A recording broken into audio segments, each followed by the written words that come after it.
Uy, andiyan ka pala. What's up? Kumusta kayo lahat? And I'm so excited. Alam nyo na, nakita nyo na kung ano yung i-unbox natin. Pero I'm so excited sa pair natin for today.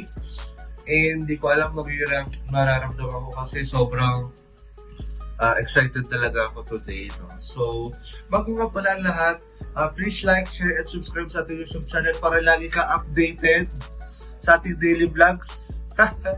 Daily Oo na, sige na. Medyo matagal talaga ako din nakapag-upload.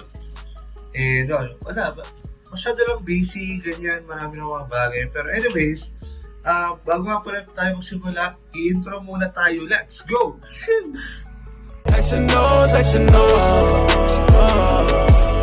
So yun na nga, no? Kuha na natin yung ating pair for today. So ito lang ha. Mag-excited na ako, guys. Yun, no? So, I bought this pala from Titan, no? So, dito sponsor. Ayan. Grabe yung box ko, no? Woohoo! Shit na shit. Yeah. Solo ko rin siya. Ayan. So, size 13. Obviously, my size. Ayan, guys. So, ang kanyang colorway nga pala, ang pangalan nga pala niya is Air Jordan 1 Retro Low OG. So, OG colorway siya. Kanyang colorway is white, black, Game Royal, Sail, and ang kanyang color code ay CZ0790140. So, yung kanyang color code made in Vietnam. Ayan. So, grabe. Sobrang excited nga ako. I-box na natin. Ano pa bang gagawin natin? Woohoo! So, ito yung kanyang left. Ayan. Left pa. Ayan. So, tako na natin yan. Kaya joke lang. It's normal shoe paper lang naman siya.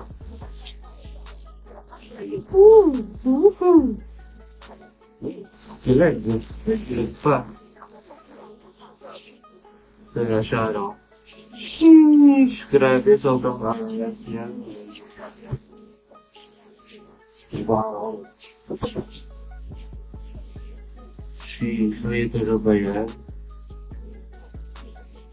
Sobrang angas. Woohoo! Then guys, set aside na natin tapos i-review na natin siya. Let's go! Okay. Ito na nga. Ito na yun, guys. Oho. So, sa mga hindi nga pala nakakaalam, this is the Jordan 1 Low OG Game Royal. No, grabe. Look at that detail. Saka grabe yung leather na ginamit nila. Sobrang battery smooth. Battery smooth. So, dito nga pala sa toe box natin, white toe box. Sa tag natin, obviously, white siya. Ayan, tapos, yung sa atin dito is white, black, saka blue siya. Yung ating logo here, Nike Air logo. Ayan. Tapos, ang ating default laces is black. Pero may mga nag-swap siya. So, yung iba ginagawang white, sail, tas blue. So, iba't ibang preferences naman siya. But ako, siguro obviously, magba-black na lang ako kasi white na tong pang niya. Then, sa ating shoes is black. So, ang ganda ng leather na ginamit nila dyan. So, very battery smooth siya. Sobrang ganda ng details niya. Then, dito, yan o, nakikita mo, nagulukot-lukot talaga siya. Sobrang ganda ng leather ginamit nila. Then, dito, sa ating side, ayan. Grabe o, kitang-kita nyo guys. Ano siya, Naglulukot-lukot talaga siya. Ayan. Tapos, dito sa ating heel, so meron tayong wing logo. So, yung typical na Jordan 1 low. So, nasa likod natin wing logo. Ang wing logo natin is black and blue. So, yan, black swoosh. Tapos, sa ating ilalim is color blue. So, dark blue siya. So, meron akong alam na isang Game Royal. Ano siya, yung retro or SE is mas lighter yung pagka-blue niya. So, ito kasi dark. So, mas dark yung pagka-blue nito. Tapos, meron siyang yan, shoe tray niya is paper. So, paper lang yung shoe tray niya. Ayan. Tapos, ito. So, meron tayong size tag sa loob. Ayan, maganda. So, size 13, obviously. Tapos, ang insoles naman natin is black insoles, blue Nike Air logo, tapos black yung sock liner natin. Very simple lang naman. Tapos, ito yung kanyang sa likod ng tang niya naman is ayan. So, white yung tang natin, then dito is black. So, yun. For me, it's a very simple shoe. Tapos, pero sobrang lakas yung dating na doon. Sobrang. Personally, di talaga ako mahilig sa blue. Pero, mas prefer ko kasi yung dark blue. Then, 3 colors lang or 2 colors. Usually kasi yung sinusuot ko talaga. Pero yun nga guys, sobrang ganda niya. Details, leather, colorway, tricolor. Tapos, yung midsoles niya pala is hindi siya white, no? Sail siya. So, may pagka-cream. So, hindi siya totally white.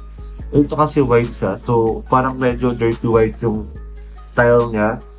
Which is, because it's a OG colorway. So, usually pag mga OG,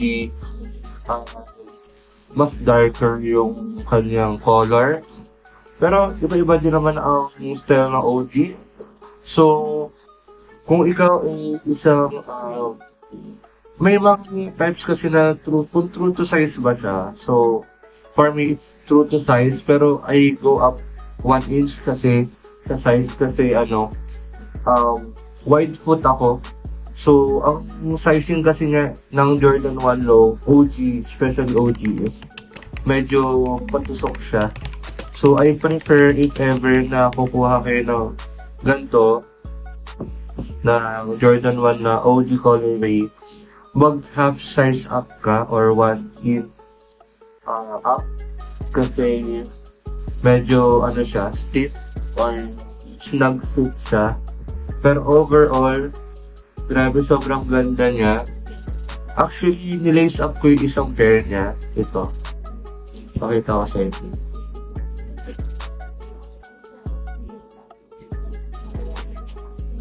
So, ganito siya pag na-lace up. Ayan. So, ganda din niya pag na-lace up na siya. Mas nakikita yung gandahan niya pag naka-lace up siya. So, this is brand new. Then, yun. All in all, ito din pala yung kanyang, ayan, shoe 3. So, all in all, i-rate ko na siya, no?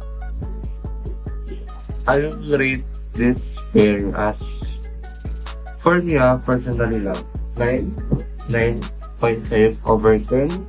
Kasi yung colorway, grabe, kahit naka-shorts ka, naka-pants ka, pwede. Tapos yung neutral colorway niya, white, black, blue. So, very minimal lang yung colorway niya. And,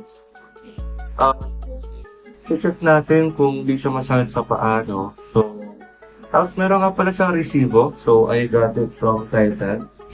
Ito yung receipt niya. This is the receipt. Yan. So, I bought it. Actually, yeah, I bought it from Titan, Ayala Mall, sa Santa Rosa. Yan. All in all, sobrang ganda na shoe. I love it. Ayun. hopefully masuot ko siya. Ayan. Susuotin ko talaga siya guys kasi sobrang ganda ng colorway. So yung guys, umaalog pa. So yung guys, maraming salamat. And although hindi na ganong, medyo mahirap talaga magbenta ng shoes ngayon kasi marami ng competitors, marami ng mga malalaking resellers, ganyan. Pero I'm still blessed kasi gusto ko talaga magpasalamat kasi until now, may mga sumusuporta pa rin sa atin, may mga tao pa rin na bumibili sa atin kahit, medyo bagsak presyo na. And sobrang laki bagay nun sa akin and I really appreciate it. So yun guys, maraming salamat sa inyo sa panonood and supporting small businesses. So yun guys, that's all for today's video. Like, share, and subscribe. Siya pa nga pala, let's go. Cheers!